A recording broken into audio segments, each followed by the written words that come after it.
Good morning students. Welcome back to Reka Max Academy. நம்ம வந்து chapter NCERT CBSEல chapter 5 arithmetic progression பார்த்துட்ருக்கோம். அதில் எக்ஸசைஸ் ஒரு லாஸ்ட் வீடியோவில் வந்து இன்ட்ரொடக்ஷனும் ஒரு எக்ஸசைஸ் 5.1ல் ஃபஸ்ட் மெயினில் ஃபஸ்ட்டு சம்மும் பார்த்தோம். இப்போ ஃபஸ்ட் மெயினில் second third and fourth sums பார்க்கலாம். இந்த வீடியோ பிடிச்சிருந்துச்சுன்னா லைக் பண்ணுங்கள், சப்ஸ்கிரைப் பண்ணுங்கள், உங்கள் ஃப்ரெண்ட்ஸுங்களுக்கு ஷேர் பண்ணுங்கள். யூஸ்ஃபுல்லாக இருந்துச்சுன்னா அது எனக்கு கமெண்ட்ஸில் வந்து போடுங்க. ஓகே ஸ்டூடெண்ட்ஸ், பார்க்கலாம் சம்ம. எக்ஸசைஸ் 5.1ல் first main second sum. The amount of air present in a cylinder when a vacuum pump removes 1/4 of the air remaining in the cylinder at a time. என்ன சொல்லியிருக்காங்க, ஒரு அமௌண்ட் ஆஃப் ஏர் வந்து ஒரு சிலிண்டரில் இருக்குது. அது vacuum மூலமாக 1.4 of the ஏர் வந்து சிலிண்டர்லேருந்து வெளியேற்றப்படுது. அப்படின்னா என்ன, ஃபஸ்ட்டு வந்து வேக்யூமில் உள்ள ஏர் வந்து ஒன்று இருக்குன்னா ஒவ்வொரு டைமும் என்ன பண்ணுது, அது வந்து 1/4 4ல் ஒரு பகுதி ஏரை வந்து வெளியேற்றிட்டு இருக்கு அட் அ டைம், ஒரு டைமில். இப்போ வந்து நம்ம என்ன செய்யலாம், இது வந்து இந்த சுச்சுவேஷனில் வந்து ஏபி ஃபார்ம் ஆகுமா ஆகாதா, இதுதான் நம்மளுடைய கொஸ்டின். முன்னாடியே கொஸ்டின்ஸ் வந்து ஏற்கனவே இருக்குது. In which of the following situation does the list of numbers involved make an arithmetic progression and why? இதில் வந்து இன்வால்வ் ஆகுமா, அரித்மெட்டிக் இந்த சுச்சுவேஷனில் அரித்மெட்டிக் ப்ராக்ரெஷன் இது இன்வால்வ் ஆகுமா ஆகாதா, அதுதான் வந்து கொஸ்டின். இப்போ நம்ம என்ன பண்ணிக்கலாம், ஃபஸ்ட்டு வந்து வால்யூம் ஆஃப் ஏர் அதை நம்ம ஏனே வச்சுப்போம். ஃபஸ்ட்டு நம்பர் ஏ இல்லையா, ஏன்னு வச்சுப்போம். Okay, next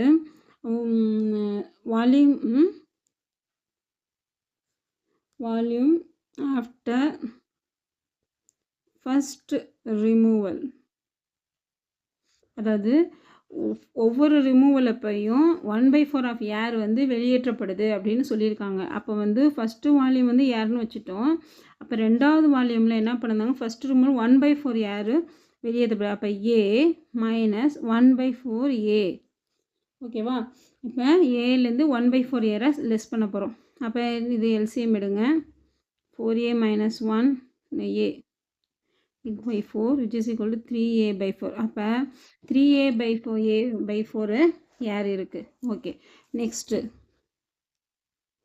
volume after second removal.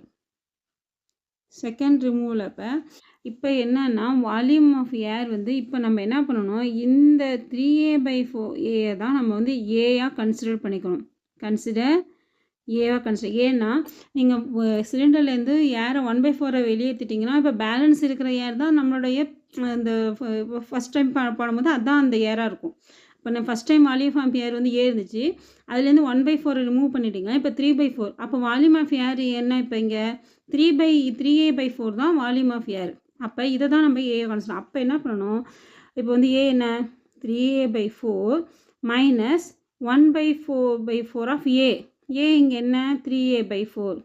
Okay, இப்போ இதை தான் நம்ம கன்சிடர் பண்ணணும். ஏன்னா இப்போ ப்ரெசண்டில் இருக்கிற ஏர் இவ்வளோ தான், அதுதான் நம்ம ஏவை கன்சிடர் பண்ணிக்கலாம். அது மாதிரி இப்போ வந்து என்ன பண்ணோம், எல்சிஎம் எடுத்துங்க. 3a/4 minus 3a/16. அப்போ டேக்கிங் எல்சிஎம் வந்து 16 வரும்.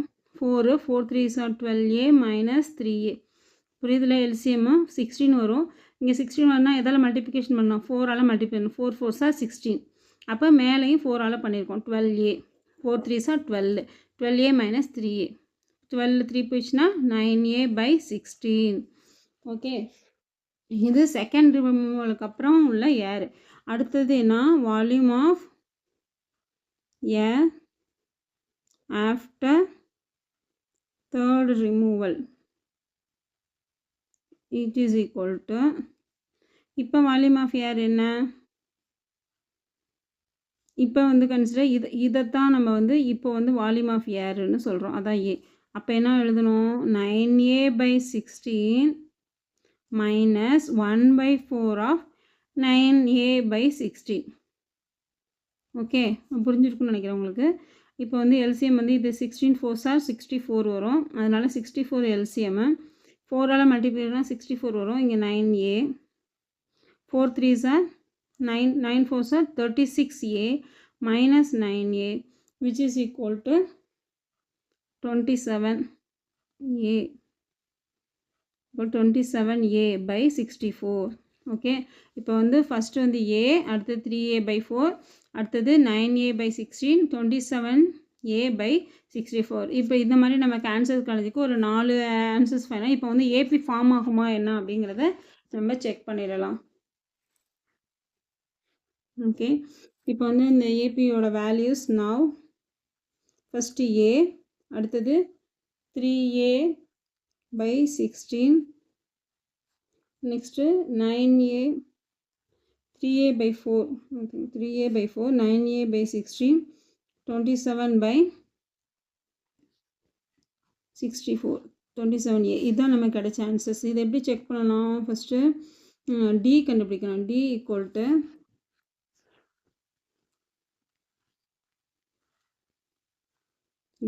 To a2 minus a1. இதுதான் வந்து a1, இது a2, இது a3, இது a4. ஓகே, அப்போ a2 minus a1 என்ன? 3a/4 minus a, which is equal to 3a minus 4a divided by 4, which is equal to minus a/4. இது அடுத்தது d equal to a3 minus a2, which is equal to 9a/16 minus 3a/4. இது LCM எடுத்தோம்னா 9a minus 12a, which is equal to minus 3a/16. So நமக்கு a2 minus a1, which is not equal to a3 minus a2. So this situation is not form an AP. அது என்ன சொல்லியிருக்காங்க? இப்போ நம்ம வந்து அந்த 4 வேல்யூ கண்டுபிடிச்ச பிறகு டி பாருங்கள். டி வந்து செகண்ட் டேர்ம்லேருந்து ஃபஸ்ட் டேர்மை மைனஸ் பண்ணுறோம். a2 minus a1. அப்போ அதோட ஆன்சர் வந்து 3a/4 மைனஸ் a. இதை எல்சிஎம் எடுக்கிறோம். எல்சிஎம் எடுத்துகிட்டு 3a minus 4a divided by 4 minus a/4 கிடச்சிருக்கு. அதே மாதிரி a3 minus a2க்கு மைனஸ் 3a/16 கிடச்சிருக்கு. அப்போ இது ரெண்டு வேல்யூமே டி வந்து ஈக்குவலாக இல்லை. டி ஈக்குவலாக எல்லாருமே ஏபியில் வந்து எல்லாமே ஈக்குவலாக இருக்கணும் டி எல்லாம். அப்போ தான் வந்து அது ஒரு ஏபி ஃபார்ம் ஆகும். அப்போ இது ரெண்டு ஈக்குவலாகிறதுனால இது வந்து இந்த மாதிரி சுச்சுவேஷனில் ஏபி ஃபார்ம் ஆகாது அப்படின்னு சொல்லியிருக்காங்க. Okay, next sum. Third one, the cost of digging a well after every meter of digging when it cost rupees 150 for the first meter and rises by rupees 50 for each subsequent meter. என்ன சொல்லியிருக்காங்க? Ticking well cost, வெல்லில் tick பண்ணுறதுக்கு ஒவ்வொரு மீட்டருக்கும் எவ்வளோ cost வாங்கிக்கிறாங்க? 150 ரூபா starting. அப்புறம் அடுத்தடுத்த next மீட்டருக்கு எவ்வளோ வாங்கியிருக்காங்க? rupees 50 rupees வந்து வாங்குறாங்கன்னு சொல்கிறாங்க. ஃபஸ்ட்டு மீட்டருக்கு டிக்கிங் பண்ணுறதுக்கு எவ்வளோ cost? The cost of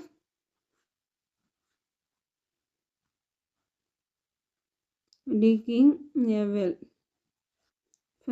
first மீட்டர்னு வச்சுக்கோங்க. First metre equal to rupees 150. இது 150. அடுத்தது என்ன பண்ணுறாங்க? செகண்ட் மீட்டர், அதாவது நெக்ஸ்ட்டு மீட்டருக்கு 150 ப்ளஸ் காஸ்ட் என்ன? 50. ஈச் மீட்டருக்கு 50 சொல்லியிருக்காங்க இல்லையா? 50 அதை ஆட் பண்ணிக்கோங்க. அப்போ 200. ஓகே, அடுத்தது தேர்ட் மீட்டர், மூணாவது மீட்டர், அடுத்த நெக்ஸ்ட் மீட்டருக்கு இது பண்ணாங்க. அப்போ என்ன வரும்? 200 + 50 which is equal to 250. Okay, அடுத்தது ஃபோர்த்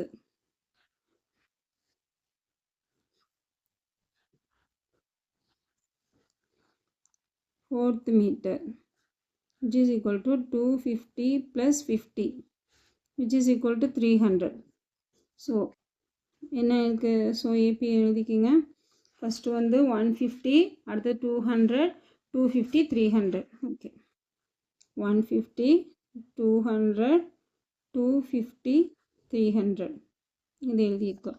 இப்போ வந்து நம்ம வந்து இது வந்து சுச்சுவேஷன் ஃபார்ம் ஆகுமா என்னங்கிறத நம்ம என்ன பண்ணுவோம்? டி வச்சு ஃபைண்ட் அவுட் பண்ணிக்கலாம். a2 மைனஸ் a1, இதுதான் a1, இது a2, இது a3, இது a4. ஸோ சொல்லிட்டு A2 minus A1, 200 minus 150 is equal to 50. Okay, T equal to A3 minus A2, 250 minus 200 which is equal to 50. So D is same mark. So என்ன பண்ணலாம் நம்ம A2 minus A1 which is equal to A3 minus A2. This situation is form an AP அப்படின்னு எழுதினோம். ஓகேவா, இந்த சுச்சுவேஷனில் AP வேணும். Next மீட்டருக்கு 50 rupees ஆட் பண்ணிடுறோம். இப்போ நம்ம D கண்டுபிடிச்சி அது ரெண்டு ஈக்குவலாக வந்துடுச்சு. அதனால் இந்த சுச்சுவேஷன் வந்து AP ஃபார்ம் ஆகும் அப்படின்னு நம்ம சொல்லலாம். நெக்ஸ்ட்டு வந்து fourth one, the amount of money in the account every year when rupees 10,000 is deposited at a compound interest at 8% per annum. அதாவது ஒரு certain amount of money வந்து every year 10,000 rupees first deposit பண்ணுறாங்க. அதுக்கு வந்து compound இன்ட்ரெஸ்ட்னு சொல்கிறாங்க. 8%. Compound இன்ட்ரெஸ்ட்னால் என்ன, அதாவது first ஒரு இப்போ இதுக்கு வந்து 8% போடுறாங்கன்னா அடுத்த வருஷம் 8% சேர்ந்து அதுதான் வந்து நம்மளோட பிரின்சிபல் அமௌண்ட்டாக இருக்கும். அதுதான் வந்து காம்பவுண்ட் இன்ட்ரெஸ்ட் சொல்லுவாங்க. பார்க்கலாம். ஃபஸ்ட்டு நம்ம ஃபஸ்ட்டு வந்து டெபாசிட்டட் அமௌண்ட் எவ்வளவு, first year deposit amount rupees 10,000. ஓகேவா, இது ஃபஸ்ட் இயர், இது ஃபஸ்ட் இயர்னு எழுதிக்கிங்க. ஃபஸ்ட் இயரில் 10,000 டெபாசிட் பண்ணியிருக்காங்க. செகண்ட் இயர்லேருந்து எவ்ரி இயர் ஈச் இயர் இதுக்கு வந்து பர் ஆனம்னா வருஷம் வருஷம் என்ன பண்ணாங்க 8% அதுக்கு வட்டி போடுறாங்க. அப்போ நெக்ஸ்ட் இயர் செகண்ட் இயர் வந்து 10,000 ப்ளஸ் எவ்வளவு இன்ட்ரெஸ்ட் சேர்க்கணும், 8/100 இன்ட்டு 10,000.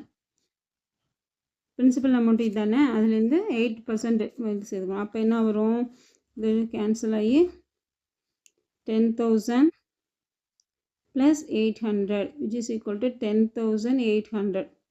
ஓகே, அடுத்தது தேர்ட் இயரில் இப்போ பிரின்சிபல் அமௌண்ட் எவ்வளோ இருக்கும், இதுதான் பிரின்சிபல் அமௌண்ட்டாக இருக்கும். அப்போ 10,800 ப்ளஸ் 10,800 இன்ட்டு 8/100.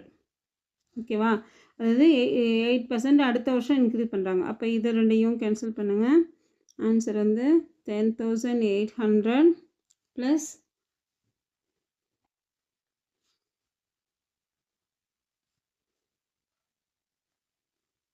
864. இது ரெண்டையும் டோட்டல் பண்ணுங்கள். 46611 இது வரும். Okay, next fourth year.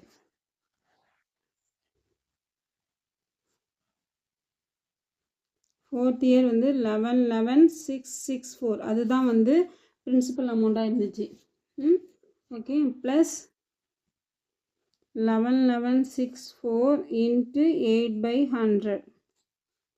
Okay, 11,11,664 plus இது வந்து இந்த பாயிண்ட் 11,11,664 11,664 இன்ட்டு 8 இதை மல்டிப்ளிகேஷன் பண்ணிங்கன்னா 8 4s 32, பேலன்ஸ் 3, 6 4s 48, 51, திரும்ப வந்து 48 வரும், 53, 3, 9 இதுதான் ஆன்சர் வரும். ஓகே, இது வந்து இந்த பாயிண்ட் 100க்காக 2 டாட் தள்ளி புள்ளி வச்சுருக்கேன். அப்போ 933.12 இது ஆன்சர். பாயிண்ட் வந்து இந்த 100க்காக வச்சுருக்கேன். அப்போ இது ரெண்டையும் டோட்டல் பண்ணுங்கள். 12 அப்படியே வந்துடும். இது 7 9 15 2 1. ஓகே, 12,597.12 இது நமக்கு கிடைக்கிற ஃபோர்த் இயர். நாவ் இப்போ நம்ம வேல்யூஸ் எல்லாம் எடுத்து எழுதிடுவோம். ஃபஸ்ட்டு வந்து எவ்வளோ டெபாசிட் பண்ணியிருக்கோம், 10,000. Second year 10,800. Third year 11,664. Fourth year 12,597.12. இது நம்மளுடைய வேல்யூஸ். இப்போ நம்ம வந்து இது சிச்சுவேஷன் ஃபார்ம் ஏபி ஃபார்மாமா என்னென்னு எப்படி கண்டுபிடிக்கலாம்? ஓகே, டி கண்டுபிடிக்கணும். A2 minus A1, இதுதான் A1, இது A2, A3, A4, nothing but is a term. Okay, A2 was 10,800 minus 10,000. Okay, so 800. Next D, A3 minus A2. What is A3? 11,664 minus 10,800. Which is equal to value வந்து இது 4, இது 6, 8ல 2 போயிடுச்சுன்னா 6, 16 6 போயினா 6, 8, 0, 0, 0 வரும். Okay, அப்போ 864 இது answer. Okay, அப்போ A2 மைனஸ்னா so A2 minus A1 which is not equal to A3 minus A2. So this situation is not a form an AP. This situation is not form an AP. Okay, understand na? இதுக்கு அந்த compound டிஜிட்ஸை கண்டுபிடிச்சிட்டு இந்த மாதிரி போகணும். இது simple sums தான். இது வந்து ஜஸ்ட் ஒரு உங்களுக்கு ஒரு கேஸ் ஸ்டடி கொஸ்டின்ஸ் எல்லாம் இந்த மாதிரியான ஜென்ரல் கொஸ்டின் படித்தா உங்களுக்கு ரொம்ப யூஸ்ஃபுல்லாக இருக்கும். ஓகே ஸ்டூடெண்ட்ஸ், நெக்ஸ்ட் வீடியோஸில் நம்ம மீட் பண்ணுவோம். Okay student, thank you students.